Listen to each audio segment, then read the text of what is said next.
जब से मोदी सरनेम के बाद राहुल गांधी की सांसद की सदस्यता रद्द की गई है, तब से वो सांसद से पूर्व सांसद तो हो ही गए हैं, लेकिन इसके साथ एक खबर जो खूब चर्चा में है वो है कि उन्हें दिल्ली के सरकारी बंगला खाली कराने के नोटिस भी भेजा गया। ऐसे में एक सवाल सबके मन में उठता है कि उनके पास एक सरकारी घर था, लेकिन आने वाले दिनों में वो बेघर हो जाएंगे। हो सकता है कि घर छिन जाए तो मां सोनिया गांधी के सरकारी बंगले में रहें, या हो सकता है कि बहन प्रियंका गांधी के घर में रहें, हो सकता है कि किसी और कांग्रेसी सांसद के घर में रहें। लेकिन जिस नेहरू गांधी परिवार के पास कभी बल्कि कोठियां हुआ करती थी, उसी गांधी के वारिस के पास, राहुल गांधी के पास अब घर नहीं। तो सवाल उठता है कि आखिर उनके पास घर क्यों नहीं है। ये कहानी थोड़ी पुरानी है और गांधी नेहरू परिवार में इतनी पुरानी ये कहानी है जितनी पुरानी गांधी और नेहरू का सरनेम। कहानी शुरू होता है गांधी परिवार के इतिहास से, लेकिन इस कहानी के बारे में बताने से पहले आपको याद दिलाते हैं कि पिछले दिनों छत्तीसगढ़ में राहुल गांधी ने कांग्रेस अधिवेशन में कहा था कि उनके पास अपना कोई घर नहीं है। तो राहुल गांधी का पहले वो बयान सुन लीजिए। 52 साल हो गए,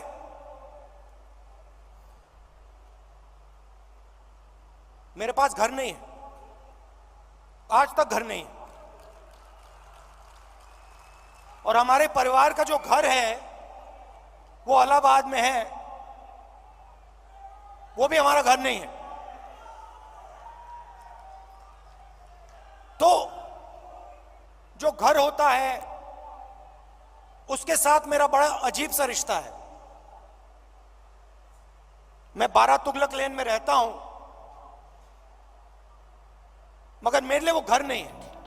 राहुल गांधी के पास घर नहीं होने के पीछे की कहानी थोड़ा इतिहास से निकालकर आपको सुनाते हैं कि राहुल गांधी के घर क्यों नहीं है। कश्मीर के कौल ब्राह्मण परिवार से ताल्लुक रखने वाले गांधी परिवार को तब फर्रुखसियर के आदेश पर पंडित राज नारायण कौल के इस परिवार को कश्मीर छोड़कर दिल्ली आना पड़ा था, जहां चांदनी चौक में उन्हें बादशाह की ओर से जागीर मिली थी, जिसमें कुछ गांव और एक हवेली भी थी। जब लक्ष्मी नारायण नेहरू अंग्रेजों के ईस्ट इंडिया कंपनी के पहले वकील बने तो पंडित राज नारायण कौल के इस परिवार का नाम सरनेम नेहरू हो गया। बात 1857 की है, जब आजादी की पहली लड़ाई लड़ी गई तो इन्हीं लक्ष्मी नारायण नेहरू के बेटे गंगाधर नेहरू अंग्रेजों की पुलिस के अधिकारी थे।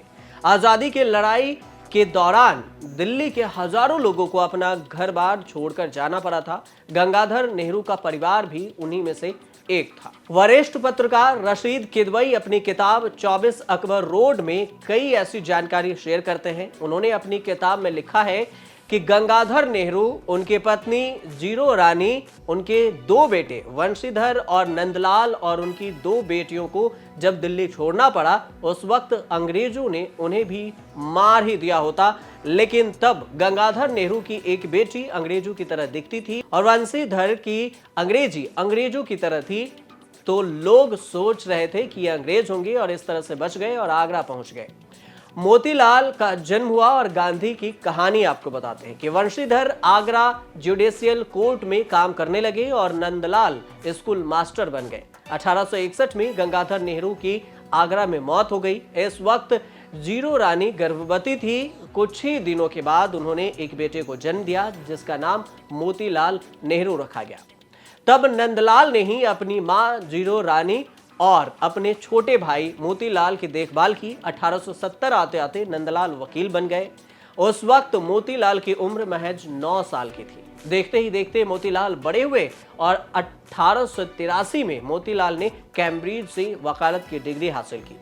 मोतीलाल नेहरू की दूसरी शादी भी हुई थी। 25 साल की उम्र में मोतीलाल नेहरू की दूसरी शादी स्वरूप रानी से हुई। ये मोतीलाल की दूसरी पत्नी से शादी थी। इनका नाम था क्योंकि पहले पत्नी के बच्चे को जन्म देते वक्त ही मौत हो गई थी। यह बच्चा रतनलाल जब 3 साल का हुआ तो उसकी भी मौत हो गई। मोतीलाल ने 14 साल की स्वरूप रानी नेहरू से शादी की। 14 नवंबर 1889 को मोतीलाल और स्वरूप रानी का एक बेटा हुआ जिसका नाम जवाहरलाल रखा गया। सरनेम नेहरू के साथ अगर कहें तो जवाहरलाल नेहरू पूरा नाम पड़ा। मोतीलाल ने पहला मकान खरीदा था। धीरे धीरे मोतीलाल नेहरू की आमदनी बढ़ती गई और फिर ठाठ बाट में बदलाव भी आ गया।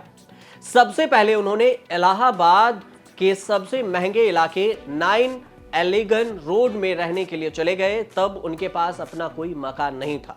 साल 1900 में जवाहरलाल नेहरू की उम्र 11 साल की थी। उसी साल करीब 19,000 रुपए में मोतीलाल नेहरू ने एक चर्च रोड पर बहुत बड़ा आलीशान मकान खरीदा।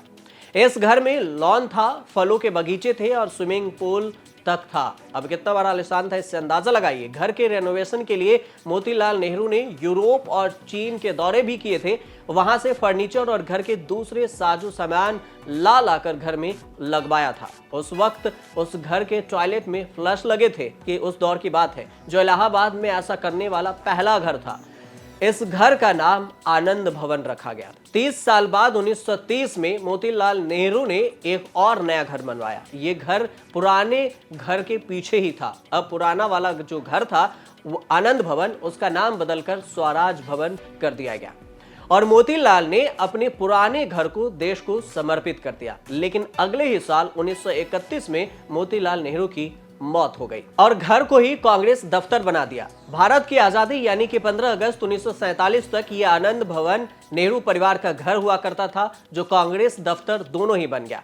आजादी के बाद कांग्रेस ने अपना दफ्तर इलाहाबाद से दिल्ली शिफ्ट किया और कांग्रेस का नया मुख्यालय 7 जंतर मंतर रोड हो गया। नेहरू के प्रधानमंत्री होने से सरकारी आवास 3 मूर्ति भवन अब उनका घर हो गया।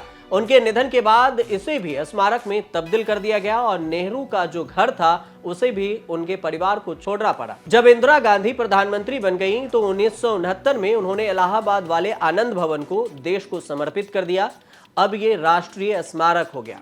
यहाँ नेहरू परिवार के साथ ही कांग्रेस की समृद्ध विरासत को सहेज कर रखा गया है। ये दोनों ही घर यानी कि स्वराज भवन और आनंद भवन मोतीलाल नेहरू ने खरीदे हुए थे। इसके बाद जवाहरलाल नेहरू ने अपने या अपने परिवार के लिए कोई भी घर नहीं खरीदा। नेहरू के बाद इंदिरा गांधी भी प्रधानमंत्री रहीं, लेकिन उन्होंने भी अपने लिए कोई घर नहीं खरीदा। जब इंदिरा गांधी 1977 का लोकसभा चुनाव हार गईं, तो उन्हें एक सफदरजंग रोड छोड़कर 12 विलिंगडन क्रिसेंट में कुछ दिनों के लिए रहना पड़ा। 1980 में इंदिरा गांधी दोबारा प्रधानमंत्री बनी तो वो फिर से एक सफदरगंज रोड रहने लगी। 1984 में उनकी हत्या के बाद इस घर को भी स्मारक में तब्दील कर दिया गया। इसके बाद प्रधानमंत्री रहे राजीव गांधी या फिर कांग्रेस के अध्यक्ष रही सोनिया गांधी और बाद में कांग्रेस के अध्यक्ष रहे राहुल गांधी भी अपने परिवार के लिए कोई घर नहीं खरीद पाए। यही वजह है कि सांसदी जाने के बाद भी राहुल गांधी के सामने सबसे बड़ा सवाल यही है कि आखिर उनके पास घर क्यों नहीं है और अब वो कहां रहेंगे। इसी वजह से कांग्रेस के कार्यकर्ता विरोध प्रदर्शन तो कर ही रहे हैं, साथ में पोस्टर लगाकर कह रहे हैं कि मेरा घर आपका घर। राहुल गांधी के लिए सभी कार्यकर्ता अपना घर देने को तैयार हैं। अब ऐसे भी कयास लगाए जा रहे हैं कि सोनिया गांधी अपनी सेहत की वजह से राजनीति की पारी को खत्म कर सकती हैं। राहुल गांधी या प्रियंका गांधी सोनिया गांधी की भूमिका को संभाल सकते हैं या ऐसी भूमिका में नजर आ सकते हैं। इसके बाद शायद उनके पास भी कोई सरकारी बंगला नहीं होगा। आप देखते रहिए न्यूज़ तक।